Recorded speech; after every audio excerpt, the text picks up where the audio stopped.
الم تر الی الذین، آپ نے دیکھا نہیں ان لوگوں کو، قیل لہم، جن سے کہا گیا کفو ایدیکم، روک لو اپنے ہاتھوں کو۔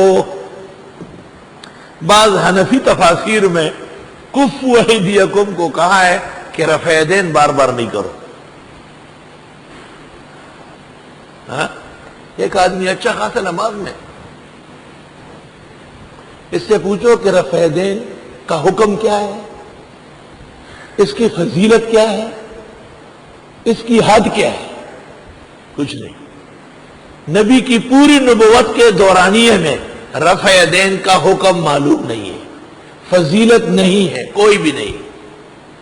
زینت وینت کی باتیں ابن حجر کی بنائی ہوئی ہے، حدیث میں کئی نہیں ہے۔ اور رفع یدین یہ بھی ہے، یہ بھی ہے، یہ بھی ہے۔ پیغمبرانہ طریقہ کون سا ہے؟ طے کر لے، قیامت تک نہیں طے کر سکتے۔ تو ایک ایسی چیز سے شرارت مچانا جس کا اصل فرع حکم فضل کوئی بھی نہیں۔ المدونۃ الکبریٰ پہلی جلد صفحہ 169، قال القاسم احادیث الرفع کلها ضعیفہ عند مالک الا عند الافتتاح۔ پہلا امام حدیث کا، موطا کا مصنف، شافعی و احمد اور امام محمد کے استاذ، بخاری کے استاذوں کے استاذوں کے استاذ، امام دار الہجرہ، پہلا جرح جو مدینہ میں کیا ہے رفع یدین کی حدیثوں پر کیا ہے۔ اور بخاری میں جو ابن عمر کی روایتیں ہیں، ابو داؤد میں ہے والقول والصح انہ قول ابن عمر، یہ ابن عمر کی اپنی باتیں ہیں، یہ حدیث رسول نہیں، مرفوعات نہیں ہے، مسندات نہیں ہے، یہ راوی کی۔ اور عبداللہ ابن عمر سے امام مجاہد کہتے ہیں میں 10-15 سال رہا ہوں، میں نے ایک دن رفع یدین نہیں کرتے ہوئے دیکھا۔ لے، جہاں سہارا تھا وہاں ہی بات ختم ہو گئی۔ رفع یدین ہے، رفع یدین ہے۔ کفو ایدیکم، سنبھالو اپنے ہاتھوں کو۔ ہمارے ایک ساتھی کہتے ہیں میں کسی غلطی سے غیر مقلدوں کی مسجد میں گیا، میں نے ہاتھ باندھے تھے، نماز پڑھ رہا تھا، تو ان کا ایک مولوانا آیا، کہا میرا ہاتھ نماز میں یہاں لے آیا۔ کہ نماز کے بعد میں نے کہا کیا ہو گیا تھا؟ کہا جتنا اوپر ہو اچھا ہے۔ کہا میں نے کہا ٹھیک ہے۔ کہا میں نے 2 رکعت کی اور نیت باندھی، اللہ اکبر۔ تو اس نے کہا حافظ صاحب بہت اوپر گئے۔ کہا آپ نے کہا کہ جتنا اوپر ہو، سر پر ہاتھ ایسے باندھے۔ کہا جتنا اوپر ہو اچھا ہے، تو پھر اوپر تک پنکھے تک جانے دو۔ یہاں ایک آیا تھا، کبھی کبھی آ جاتا تھا تو بہت زور سے تک آمین۔ تو ایک دن وہ نماز میں کھڑا تھا، میں بھی آ کے کھڑا ہو گیا، نماز قاری صاحب پڑھا رہے تھے۔ اب اس کو بہت خوشی ہو گئی کہ آج تو مولانا میرے ساتھ کھڑے ہیں۔ اول تو پیر میری طرف لا رہا تھا، یہ بھی ان میں اوپر نیچے سے شرارت ہے، ہر ہم جسم شرارت ہے۔ نماز کے بعد میں نے اس سے پوچھا کہ آمین جو آپ نے زور سے کہا ہے تو اپنی طرف سے کہا یا ہم سب کی طرف سے؟ تو کہنے لگے کہ سب کی طرف سے سمجھ لے، کیونکہ آپ لوگ آمین کہتے نہیں۔ میں نے کہا ہم کہتے تو ہے، آہستہ کہتے ہیں۔ تو میں نے کہا اتنے زور سے آپ نماز میں ہیں، ایمان سے کہے، آپ کا وضو ٹوٹا نہیں ہے؟ اس نے کہا ٹوٹ گیا، وضو پھر کر لیں گے، مگر آپ کو سنانا تھا۔ میں نے کہا اسی کو تو مشرک کہتے ہیں کہ عبادات محض میں دوسروں کا خیال رکھ رہا ہے، اگر تو مسلمان ہوتا تو نماز صحیح پڑھ لیتا۔ رفع یدین امین بالجہر، فاتحہ خلف الامام، یہ اختلافی نہیں، یہ اجتہادی مسائل ہے، شافعی مالک احمد کے ساتھ سر آنکھوں پر، مگر ان غیر مقلدوں کا وتیرہ غیر اسلامی طریقہ ہے۔ کفو ایدیکم، روکو اپنے ہاتھوں کو، واقیموا الصلاۃ، پابندی سے نماز پڑھو، وآتوا الزکاۃ، اور زکوٰۃ دیا کرو۔ فلما کتب علیہم القتال، جس وقت ان پر جہاد فرض ہوا، اذا فریق منہم یخشون الناس، اس وقت ایک گروہ ان میں ڈرنے لگا لوگوں سے، کخشیت اللہ، جیسے اللہ سے ڈرنا چاہیے، او اشد خشیہ، بلکہ اس سے بھی زیادہ ڈرتے تھے۔ اللہ کی خشیت کا تو ان پہ اثر نہیں ہے، اور لوگوں کا اثر ہے، اندر چپ گئے۔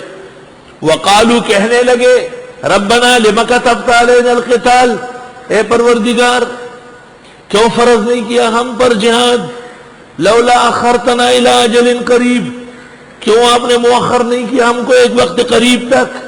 قل فرماؤ متاع الدنیا قلیل، دنیا کا ساز و سامان چند روزہ ہے، والآخرۃ خیر لمن اتقى، اور آخرت بہت بہتر ہے پرہیزگار کے لیے، ولا تظلمون فتیلا، اور تمہارے ساتھ ظلم نہیں ہوگا تار برابر۔ متاع حقیر چیز کو کہتے ہیں، مختصر ساز و سامان، اور دنیا آخرت کے مقابلے میں بہت مختصر ہے، بہت چند روزہ ہے تو متاع ہے۔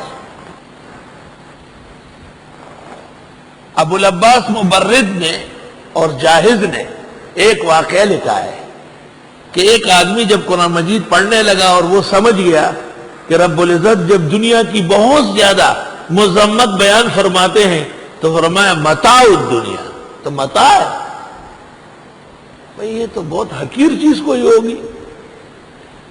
تو پھر الفاظ کی تلاش میں دیہاتوں میں نکلا، کیونکہ دیہاتیوں کی زبان آمیزش سے پاک ہوتی ہے۔ ایک دن صبح کے وقت ایک مکان سے کتا نکلا، اس کے منہ میں ایک کپڑا ہے، پیچھے عورت نعرے لگا رہی ہے اخذ الکلب المتاع، اخذ الکلب المتاع، کتا متاع لے گیا۔ یہ اس کے پیچھے بھاگا، اس کو تو متاع کی تلاش دی۔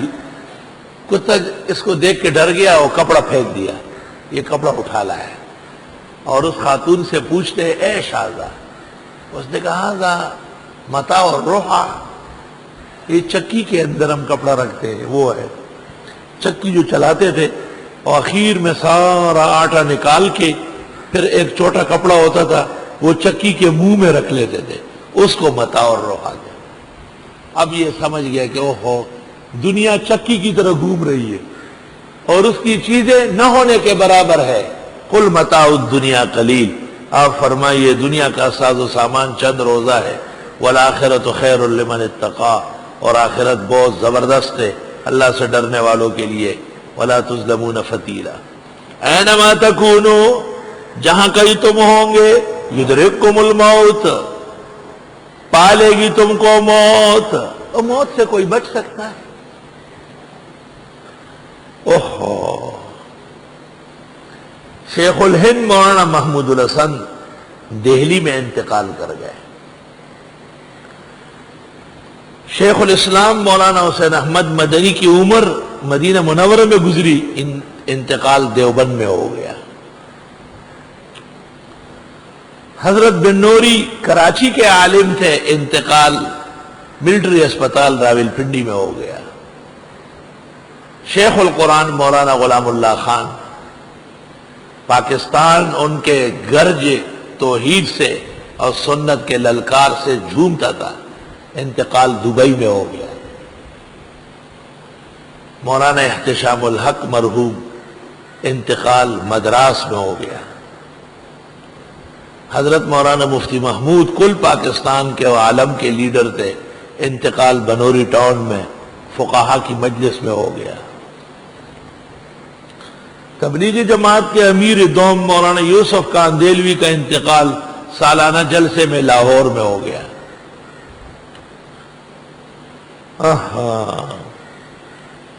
اور مودودی صاحب کا انتقال امریکہ میں ہو گیا، پہنچی وہیں پہ خاک جہاں کا خمیر تھا۔